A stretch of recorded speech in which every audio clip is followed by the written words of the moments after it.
ടെക്യു എന്ന ഒരു സ്ഥാപനമുണ്ട് എറണാകുളത്ത്. Mobile retail ചെയിനാണ് ടെക്യു. ടെക്യു ഒരു ഓണം ക്യാമ്പയിൻ നടത്താൻ തീരുമാനിക്കുകയാണ്.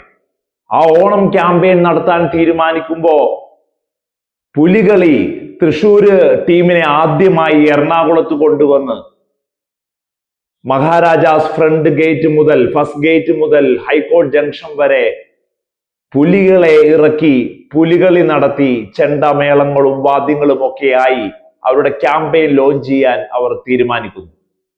അങ്ങനെ ട്രാഫിക്കിന്റെ സപ്പോർട്ടും ഒക്കെ എടുത്ത് ആ ഡേറ്റിൽ കൃത്യമായി അത് അടുത്തു വരുമ്പോ ഓഗസ്റ്റ് 8 ശനിയാഴ്ച രാവിലെ ട്രാഫിക്കിൽ നിന്നൊരു ഇൻസ്ട്രക്ഷൻ കിട്ടുകയാണ്. വൈകുന്നേരം 4 മണി മുതൽ 9 മണി വരെ CM ഇൻ സിറ്റി. CMന്റെ പ്രോഗ്രാമുകൾ ആ ശനിയാഴ്ച ദിവസം ചാർട്ട് ചെയ്യപ്പെട്ടിരിക്കുന്നു എന്ന് കൂടെ ട്രാഫിക് പോലീസ് പറഞ്ഞ ഒരു വാചകം കൂടിയുണ്ട്. നിങ്ങൾ പേടിക്കണ്ട, നിങ്ങളുടെ പ്രോഗ്രാം കൃത്യമായി നടക്കുക തന്നെ ചെയ്യുമെന്ന്. എങ്കിലും ടെക്യുവിന്റെ സ്റ്റാഫുകൾ, മാനേജ്മെന്റ് ആൻഡ് സ്റ്റാഫ് വലിയ രീതിയിൽ ആശങ്കയിലായി. കാരണം CM ആണ് വരുന്നത്, മുഖ്യമന്ത്രിയാണ്. അദ്ദേഹത്തിന്റെ വിവിധ പരിപാടികൾ, അതുമായി ബന്ധപ്പെട്ട് വരുന്ന ട്രാഫിക് ബ്ലോക്കുകളൊക്കെ. പക്ഷേ അവിടെ നടന്നത് യഥാർത്ഥത്തിൽ കേരളത്തിൽ ഒരു മുഖ്യമന്ത്രി എത്രമേൽ വലിയ ഡിപ്ലോമാറ്റിക്കായാണ് കാര്യങ്ങൾ കൊണ്ടുപോകുന്നത്, എത്രമാത്രം ഇൻക്ലൂസീവാണ് അദ്ദേഹത്തിന്റെ പ്രവർത്തനങ്ങൾ ഈ നാടിന് വേണ്ടി എന്നുള്ളതാണ്. ഏറ്റവും കൂടുതൽ VD സതീശൻ എന്ന രാഷ്ട്രീയക്കാരനെ, മുഖ്യമന്ത്രിയെ ഒക്കെ വലിയ രീതിയിൽ ആക്രമിക്കുന്ന, തെറ്റുകൾ കൃത്യമായി ചൂണ്ടിക്കാണിക്കുന്ന വിവിധ ചാനലുകളെയൊക്കെ നമ്മൾ കാണാറുണ്ട്. വോക്സും അങ്ങനെ തന്നെയാണ്. വലിയ രീതിയിൽ VD സതീശന്റെ ഭാഗത്തു നിന്നുണ്ടാകുന്ന തെറ്റുകളെ കൃത്യമായി എടുത്തു കാണിക്കാൻ വലിയ ശ്രദ്ധ എപ്പോഴും ചെലുത്താറുണ്ട്. പക്ഷെ നല്ല കാര്യങ്ങൾ നല്ലതാണെന്ന് പറയാതെ വയ്യ, അത് പറയാതെ പോകാൻ വയ്യ. മഹാരാജാസ് ഫസ്റ്റ് ഗേറ്റിൽ നിന്ന് ടെക്യുവിന്റെ ഓണം ക്യാമ്പയിനിന്റെ റോഡ് ഷോ ടുവേഴ്സ് ഹൈക്കോർട്ടിലേക്ക് പോയിക്കൊണ്ടിരിക്കുമ്പോൾ ഒരു വലിയ അലാറത്തിൽ, സൈറണിലടിയിൽ, ബീക്കണടിയിൽ ദാ വരുന്നു മുഖ്യമന്ത്രി VD സതീശന്റെ വാഹന വ്യൂഹം.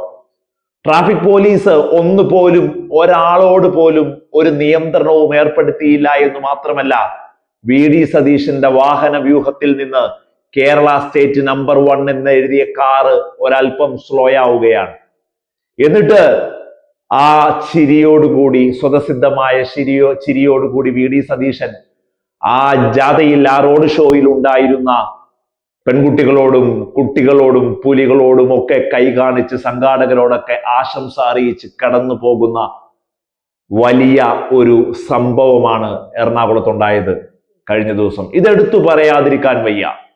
നോക്കൂ, മുൻകാലങ്ങളിലെ മുഖ്യമന്ത്രിമാരായിരുന്നു ഇപ്പോഴെങ്കിൽ ഉറപ്പായും അത്തരത്തിൽ മുൻകൂട്ടി അപ്രൂവൽ നേടി ട്രാഫിക് പ്രോട്ടോകോൾ ഇൻസ്ട്രക്ഷൻസ് തീരുമാനിച്ച് അതെല്ലാം പാലിച്ച് നടക്കുന്ന ഒരു റോഡ് ഷോ ആണെങ്കിൽ പോലും അതിന് അധികൃതർക്ക് അത് നടത്തി കൊടുക്കാനുള്ള ഒരു ബലമുണ്ടാകില്ല, അതിനുള്ളൊരു മനക്കെട്ടി ഉണ്ടാവില്ല എന്ന് മാത്രവുമല്ല, ഇങ്ങനൊരു റോഡ് ഷോയിലൂടെ കൃത്യം CMന്റെ ഒരു ക്രോസിംഗ് അതേ ട്രാഫിക്കിലൂടെ ഉണ്ടാകുമ്പോൾ വലിയ നിയന്ത്രണങ്ങളിൽപ്പെട്ട ആ റോഡ് ഷോ അലങ്കോലമാവുകയും ചെയ്യും. ടെക്യുവിന്റെ ഡയറക്ടർ അതിനുശേഷം നടന്ന ഔദ്യോഗിക പരിപാടിയിൽ VD സതീശന്റെ ഈ വലിയ സ്വീകാര്യതയുള്ള പ്രവർത്തനത്തെ കുറിച്ച് പറയുമ്പോൾ സന്നിഹിതയായിരുന്ന മേയറും VD സതീശന്റെ സാന്നിധ്യവും ഈ സ്റ്റേജിലുണ്ട്, ടെക്യുവിന്റെ ഓണം ക്യാമ്പയിനിലുണ്ട് എന്ന് കൂട്ടിച്ചേർക്കുന്നതും നമ്മൾ കണ്ടു. VD സതീശന്റെ വാഹന വ്യൂഹം കടന്നു പോകുന്ന, റോഡ് ഷോയുടെ സൈഡിലൂടെ കടന്നു പോകുന്ന വീഡിയോ കൂടി ചുവടെ ചേർക്കുന്നു.